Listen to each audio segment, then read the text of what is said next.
चलो, सो आज का टॉपिक क्या है? वेरिएशन इन वैल्यू ऑफ जी। मतलब आपका जो ग्रेविटी है वो चेंज होता है किसके अकॉर्डिंग, किस किस रीजन्स या फिर किन फैक्टर्स के ऊपर डिपेंड करता है आपका जी का वैल्यू। ठीक है, हम कहते हैं कि अर्थ पे हर जगह वैल्यू ऑफ जी जो होता है सेम होता है, बट ऐसा होता नहीं है। तो देखो, पहला फैक्टर जो हम सीखने वाले, चेंज अलोंग द सरफेस। मतलब अर्थ जो है, सपोज ये मैंने अर्थ बना दिया आपका, थोड़ा सा ओवल शेप में होता है अर्थ, तो अर्थ का ये हो जाएगा आपका नॉर्थ पोल, ये हो जाएगा साउथ पोल, और ये अर्थ का है इक्वेटर, और ये भी क्या है, इक्वेटर। और ये ले लिया मैंने अर्थ का सेंटर, तो यहाँ से सेंटर से लेके इक्वेटर तक का डिस्टेंस और नॉर्थ पोल और साउथ पोल तक का डिस्टेंस अगर हम कंपेयर करें तो इक्वेटर का distance is greater than distance from centre to north pole, distance from centre to south pole. ठीक है, मतलब ये जो डिस्टेंस है ज़्यादा है, और हमने एक फॉर्मूला पढ़ा है कि g is equals to GM upon r का स्क्वायर। तो r मतलब क्या, डिस्टेंस या फिर रेडियस, और यहाँ पे आपका रेडियस दिख रहा है आपको प्लैनेट का, इक्वेटर की तरफ रेडियस ज़्यादा है as compare to north and south pole की तरफ। आ रही है बात समझ में? तो इक्वेटर में अगर रेडियस ज़्यादा है तो यहाँ पे रेडियस बढ़ गया, और ये इन्वर्सली प्रोपोर्शनल है जी के, तो यहाँ पे जी क्या हो जाएगा, कम हो जाएगा। तो रेडियस ज़्यादा कहाँ पर है, इक्वेटर पे, तो जी कहाँ पे कम होगा, इक्वेटर पे। ठीक है, और नॉर्थ एंड साउथ पोल पे आपका radius as compare to equator छोटा है। ठीक है, इसलिए यहाँ पर आपका रेडियस थोड़ा सा डिक्रीज़ है, कम हो जाएगा। रेडियस कम है तो आपका ग्रेविटी यहाँ पे थोड़ा ज़्यादा होगा नॉर्थ एंड साउथ पोल में। ठीक है, तो ये था वेरिएशन और change along the surface of earth. ठीक है, अर्थ के सरफेस के अलोंग ग्रेविटी कैसे चेंज होता है, इसका मतलब इक्वेटर पे ग्रेविटी कुछ और है और नॉर्थ एंड साउथ पोल पे ग्रेविटी कुछ और है। आई बात समझ में? ठीक है,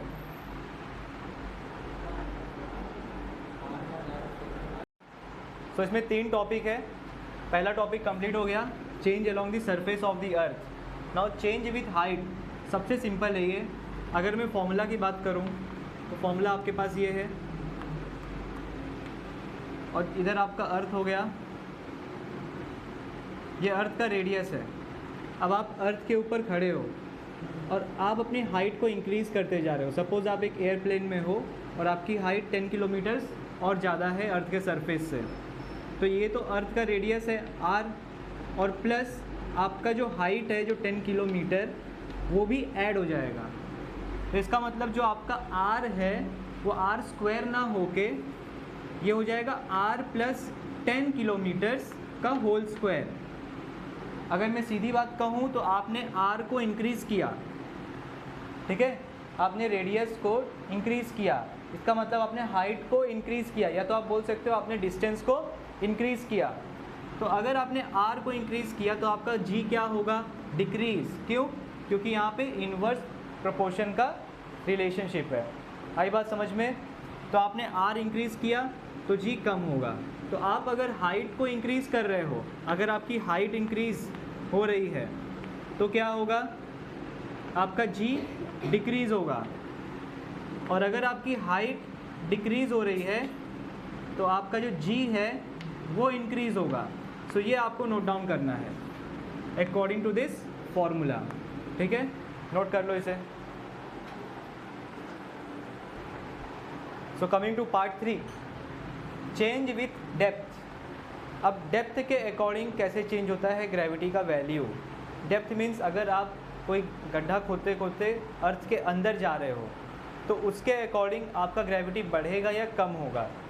अब यूजुअली लगता क्या है कि हम अर्थ के अंदर जा रहे हैं गड्ढा खोद के, सो उससे क्या होना चाहिए, ग्रेविटी और बढ़नी चाहिए, अट्रैक्शन और बढ़ना चाहिए, बट ऐसा कुछ होता नहीं है, उसका उल्टा ही होता है, बल्कि ग्रेविटी और ज़्यादा कम होती है। चलिए देखते हैं। अगेन हम लोग यही फॉर्मूला लेने वाले हैं, ठीक है, और यहाँ पे आ गया आपका अर्थ। अब ये अर्थ जो है इसके ऊपर एक ऑब्जेक्ट खड़ा है, ठीक है। अब ये ऑब्जेक्ट को ये अर्थ जो है अट्रैक्ट कर रहा है, ये पूरा अर्थ अट्रैक्ट कर रहा है ये ऑब्जेक्ट को। आई बात समझ में? और ये अर्थ का सेंटर है। लेकिन सपोज़ इसने डिग किया अर्थ के अंदर और यहाँ पर ये ऑब्जेक्ट आ गया, यहाँ से यहाँ पे आ गया, तो इस पॉइंट ऑफ टाइम पे ये ऑब्जेक्ट जो है अर्थ के खाली इतने पार्ट से अट्रैक्ट होगा। ये जो आपको पार्ट दिख रहा है ये इतने पार्ट से ही अट्रैक्ट होने वाला है। मतलब अर्थ का जो ये बाहर का पोर्शन अब है ये इस ऑब्जेक्ट को अट्रैक्ट नहीं करेगा, खाली अंदर का इतना पोर्शन ये ऑब्जेक्ट को अट्रैक्ट करेगा अर्थ अपने तरफ। तो इससे होगा क्या? आप पहली बात तो रेडियस कम कर रहे हो। आपका रेडियस यहाँ से यहाँ तक था, ये पूरा आपका रेडियस था, अब आपने रेडियस कम कर दिया। तो आप सोच रहे हो जब रेडियस कम हुआ है तो आपका ग्रेविटी बढ़ना चाहिए उस हिसाब से। लेकिन यहाँ पे वो भी देखो, आपने अगर रेडियस कम किया है तो यहाँ पे आपने मास को भी कम किया है। रेडियस के साथ साथ आपका मास भी कम हुआ है। पहले पूरा अर्थ आपको अट्रैक्ट कर रहा था, अब अर्थ का खाली इतना सा पोर्शन आपको अट्रैक्ट कर रहा है। अगर आप और नीचे आ गए यहाँ पर सपोज़, तो आपको अर्थ का खाली इतना पोर्शन अट्रैक्ट करेगा, तो मास और कम हो गया। तो मास कम हुआ तो अब मास और ग्रेविटी में डायरेक्टली प्रोपोर्शनल का रिलेशनशिप है, तो उसके अकॉर्डिंग क्या होना चाहिए? ग्रेविटी कम होनी चाहिए। अब कंफ्यूजन ये आ रहा है कि ग्रेविटी ज़्यादा होगा या कम होगा।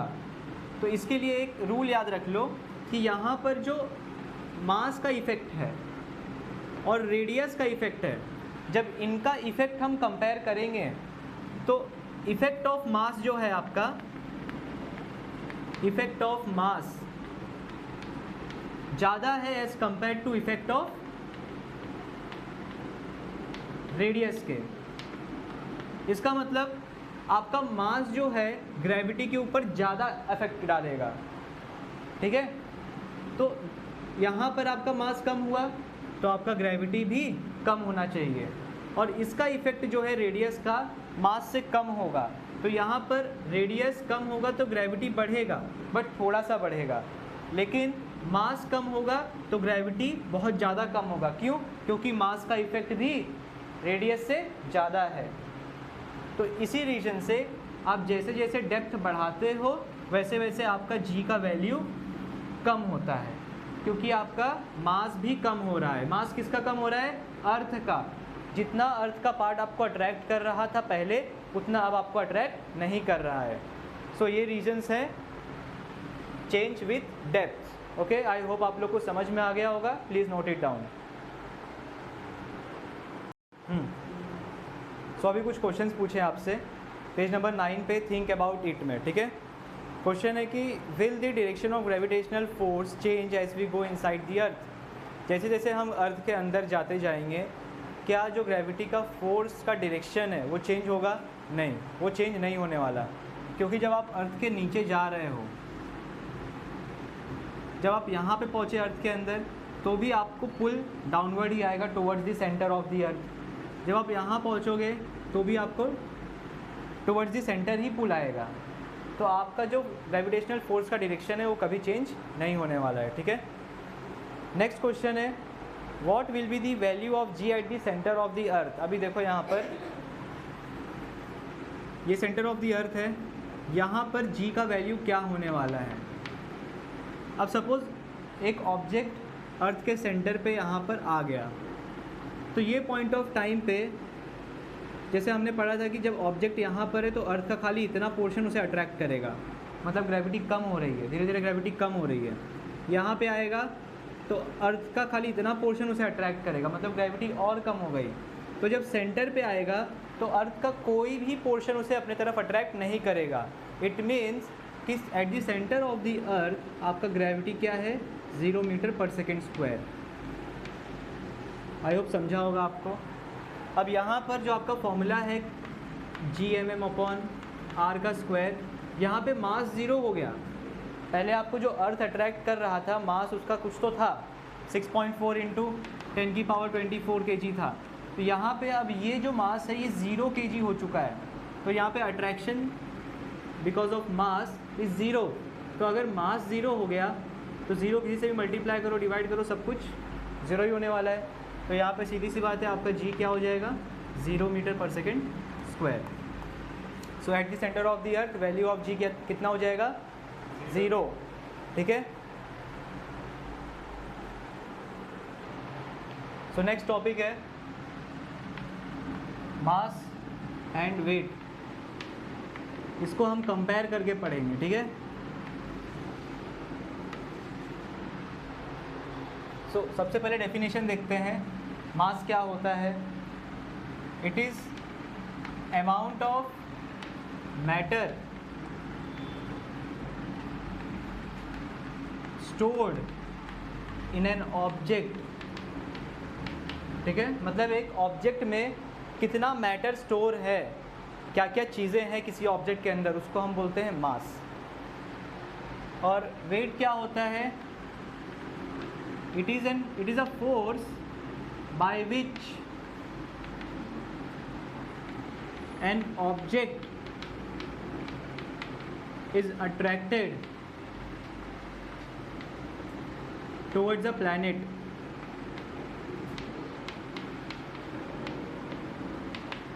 वेट क्या होता है कि एक फोर्स है, ये ऐसा फोर्स है जिससे एक ऑब्जेक्ट जो है प्लैनेट की तरफ अट्रैक्ट हो रहा है। मतलब जितना ज़्यादा फोर्स से एक ऑब्जेक्ट अट्रैक्ट हो रहा है एक प्लैनेट की तरफ, उतना ज़्यादा उसका वेट होगा। अगर मैं यहाँ पे कंपेयर करूँ ग्रेविटी ऑन मून और ग्रेविटी ऑन अर्थ, तो आप लोगों को पता है ग्रेविटी ऑन मून जो है एज़ कम्पेयर टू अर्थ बहुत कम है। तो वहाँ पे फोर्स ऑफ अट्रैक्शन किसी ऑब्जेक्ट के ऊपर कम होगा एज़ कम्पेयर टू अर्थ, तो वहाँ पर किसी भी ऑब्जेक्ट का वेट भी कम होगा। ठीक है। तो प्लैनेट टू प्लैनेट वेट क्या होता है, डिफ़र होता है, चेंज होता है। क्यों? क्योंकि वहाँ पे फोर्स ऑफ अट्रैक्शन भी चेंज होता है प्लैनेट टू प्लैनेट। आई बात समझ में? लेकिन अगर मैं बात करूँ मास की, अमाउंट ऑफ मैटर अगर मेरे अंदर जितना भी स्टोर्ड है, स्केलेटन हो गया, मसल्स हो गए, इंटेस्टाइन्स हो गया, ब्रेन है, जितना भी सब कुछ है, जितने भी चीज़ें मेरे अंदर स्टोर्ड है, अगर मैं यहाँ से मून पे चले गया, मार्स पे चले गया, मर्क्यूरी पे चले गया, तो चेंज नहीं होने वाला। तो मास कभी चेंज नहीं होता, चाहे मैं कहीं पर भी जाऊँ, यूनिवर्स में किसी भी कोने में चले जाऊँ। So mass is always constant in universe. ठीक है। So it is constant in universe.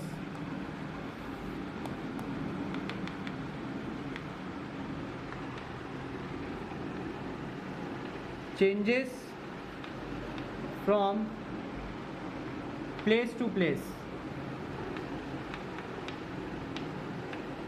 जगह के हिसाब से वेट चेंज होता है और मास हमेशा कांस्टेंट ही रहता है। ठीक है। आते हैं नेक्स्ट पॉइंट पे। मास आपका जो है ये है scalar quantity,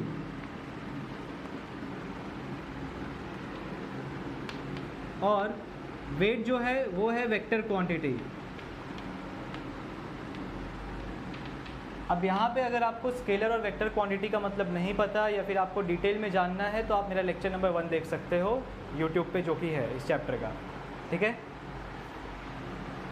so next point, मास जो है आपका स्केलर क्वांटिटी है, वेट आपका वेक्टर क्वांटिटी है। नेक्स्ट पॉइंट आते हैं यूनिट पे। मास का यूनिट होता है केजी। ओके, मास का यूनिट केजी होता है, वेट का यूनिट न्यूटन होता है। आई बात समझ में? और यहाँ पे आपके पास मास का कोई फॉर्मूला नहीं है, मतलब फॉर्मूला ऐसे देखा जाए तो weight is equals to mg अगर मैं लिखूँ तो यहाँ से मास का फॉर्मूला आप W/g लिख सकते हो। ऐसे आपको बहुत सारे फॉर्मूले मिल जाएंगे, बट यहाँ पर अगर आपको वेट का एक पर्टिकुलर फॉर्मूला चाहिए तो वेट का फॉर्मूला है mg, W equals to mg। ठीक है। सो यहाँ पर जो m है, m इक्वल्स टू मास, और जो आपका g है वो है ग्रेविटी। अब एग्जांपल एक लेता हूँ मैं। सपोज़ मेरा मास 60 kg है और अर्थ पे ग्रेविटी जो है 9.8 है, तो 9.8 को मैं एज्यूम करता हूँ 10, तो इसको मल्टीप्लाई करेंगे हमें आएगा 600। सो वेट जो हो गया अप्रॉक्सीमेटली मेरा कितना हो गया ऑन अर्थ 600 न्यूटन। ठीक है, तो मेरा वेट कितना हो गया 600 न्यूटन। आई बात समझ में? सो ये कुछ डिफरेंसेस थे मास और वेट में, इतना लिख लीजिए आप लोग। सो आ जाओ पेज नंबर 10 पे, और पेज नंबर 10 पे जो सबसे टॉप पे आपको कुछ क्वेश्चंस पूछे गए हैं। फर्स्ट क्वेश्चन है, will your weight remain constant as you go above the surface of the earth. Logical reason देखो, आप खुद से दिमाग से सोचो।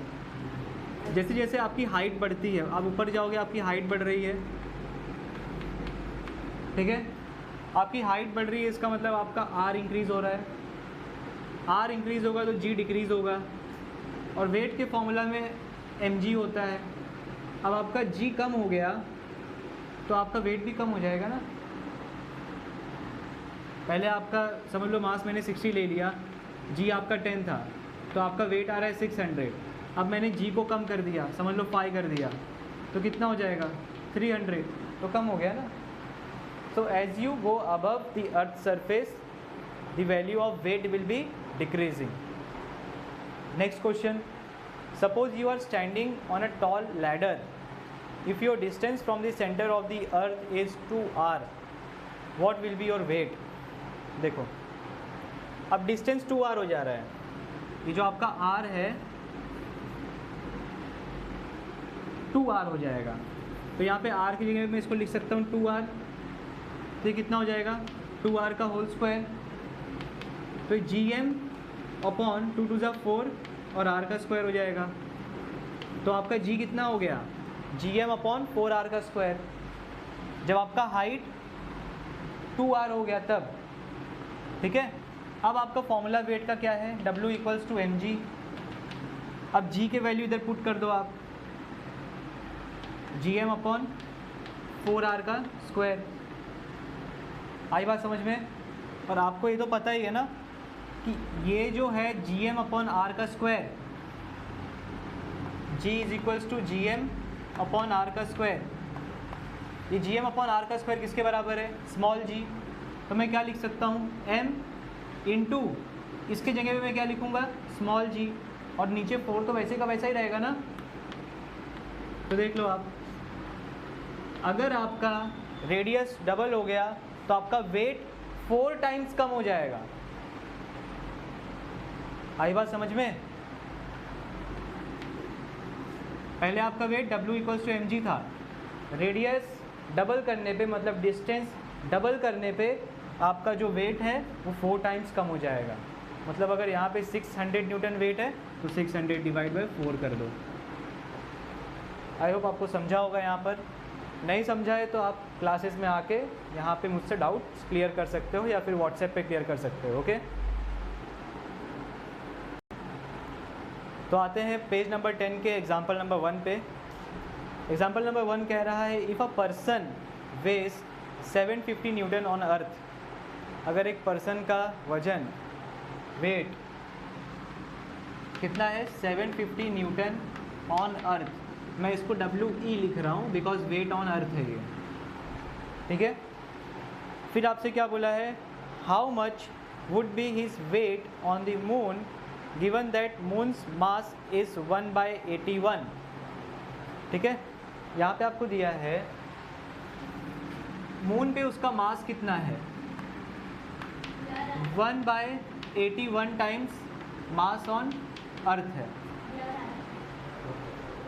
बोलने की ज़रूरत नहीं थी यार, चलो। मास ऑन मून कितना है 1/81 as compare to mass on earth. उन्होंने जो बोला है मैंने वही लिखा है यहाँ पे, ठीक है। और क्या बोला है वहाँ पर आगे, इन्होंने कहा है radius is 1/3.7 of that of the अर्थ। मतलब जो मून का रेडियस है, radius of moon RM is 1/3.7 times the radius of अर्थ। ये सब चीज़ें आपको दी हुई हैं, ठीक है। अब यहाँ पे देखो, इसको मैं थोड़ा शिफ्ट कर रहा हूँ, पहले वाले को शिफ्ट करके मैं इसको लिख रहा हूँ ME/mm। क्या आ गया? 81। और क्या है फिर यहाँ पर, इसको भी मैं शिफ्ट करूँगा RE/RM। कितना आ गया? 3.7। इतना समझा आप लोग को? अब आगे देखो क्या दिया है, आगे कुछ पूछा नहीं, आपसे पूछा क्या है, how much would be his weight on the moon. आपको दिया है weight on earth, mass of moon और मास ऑफ अर्थ का comparison, radius of moon and radius of earth का कंपैरिजन, और आपसे पूछा है कि वो पर्सन का वेट मून पर कितना होने वाला है, कितना न्यूटन उसका वेट होगा, ठीक है। तो टेक्स्ट बुक में क्या दिया है, सबसे पहले वेट ऑन अर्थ आपको लिख के दिया है 750 न्यूटन।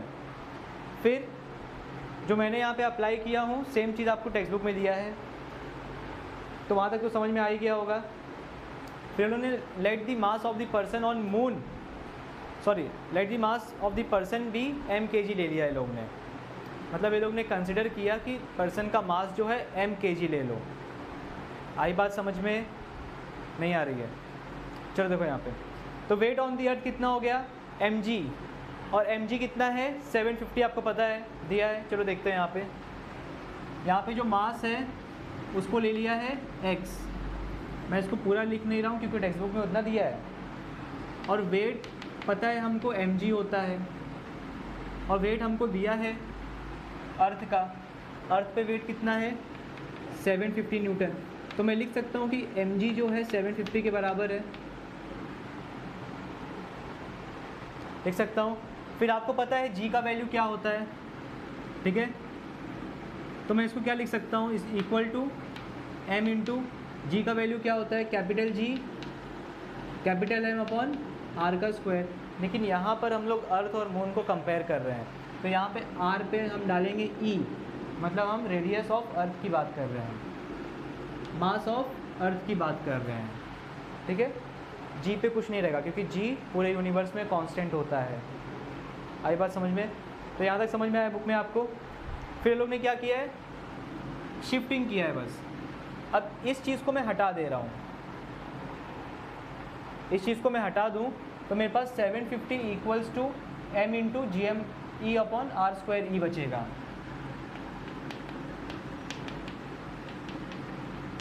कुछ इस तरह, ठीक है। अब मैं इस मास को यहीं पे छोड़ दूंगा और इसको यहाँ पे शिफ्ट कर दूंगा, तो क्या हो जाएगा? 750 इंटू रेडियस ऑफ अर्थ का स्क्वायर अपॉन GME, ये हो गया आपका मास। वही दिया है आपको टेक्स्ट बुक में, ठीक है। इसको ले लिया है लोग ने इक्वेशन नंबर 1। आई बात समझ में? पहले इतना नोट डाउन कर लो, फिर इक्वेशन नंबर 2 हम देखेंगे क्या है। सो आई होप सो आपने अभी तक लिख लिया होगा सब। और यहाँ पे मैंने गलती से मास को x ले लिया, मास यहाँ पे m आएगा। आप देख सकते हैं हर जगह मैंने मास में m लिखा है, x नहीं लिखा हूँ, ठीक है। तो ये चेंजेस आप बना लीजिए। पॉज कर दो, ठीक है। तो नेक्स्ट पार्ट पे हम लोग आते हैं। आई होप आपको इक्वेशन नंबर 1 तक समझा होगा। अभी इक्वेशन नंबर 2 फॉर्म करते हैं हम लोग। अब बात करते हैं मून की बात करते हैं, ठीक है। सो ग्रेविटी ऑन मून देखते हैं हम लोग। ग्रेविटी ऑन मून, जैसे हमारे पास फॉर्मूला था G = GMM/r², सेम यही फॉर्मूला यहाँ पर भी अप्लाई होगा, बट यहाँ पे जो मास होगा ये मून का होगा और रेडियस किसका होगा? मून का होगा। आई बात समझ में? इसको हम ले लेते हैं इक्वेशन नंबर 2। अब हम क्या करेंगे, वेट निकालेंगे। कहाँ पर, मून के ऊपर कितना वेट है। सो W ऑन M मतलब weight on moon is equals to M into g, और ये G कहाँ का होगा, मून का G होगा, इसलिए यहाँ पे GM लगा दिया, क्योंकि अर्थ का जो G होगा ग्रेविटी होगा और जो मून का ग्रेविटी होगा वो अलग होगा, लेकिन मास हर जगह सेम होता है, चाहे अर्थ की बात हो चाहे मून की बात हो। तो यहाँ पे क्या हो जाएगा, अभी देखो मास हमारे पास है इक्वेशन नंबर 1 में, तो 750 इंटू रेडियस ऑफ अर्थ का square upon GME into GM क्या है, gravity on moon, capital G mm upon RM का स्क्वायर। अभी देखिए यहाँ पे G और G कैंसिल होगा, ठीक है, बचा क्या यहाँ पे आपके पास 750 इंटू देखो RE का स्क्वायर अपॉन RM का स्क्वायर, मैं इनको साथ में ले लेता हूँ, RE का स्क्वायर अपॉन RM का स्क्वायर, और ये क्या है mm अपॉन ME, इसको मैंने साथ में ले लिया।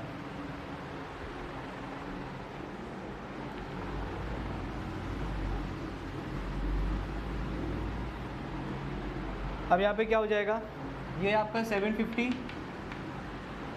ठीक है, और RE अपॉन RM कितना दिया था रेशियो, देखो मैंने यहाँ पे लिखा था, कहाँ है RE by RM, RE by RM is 3.7, तो ये हो जाएगा 3.7, लेकिन ये स्क्वायर है तो होल स्क्वायर, और mm बाई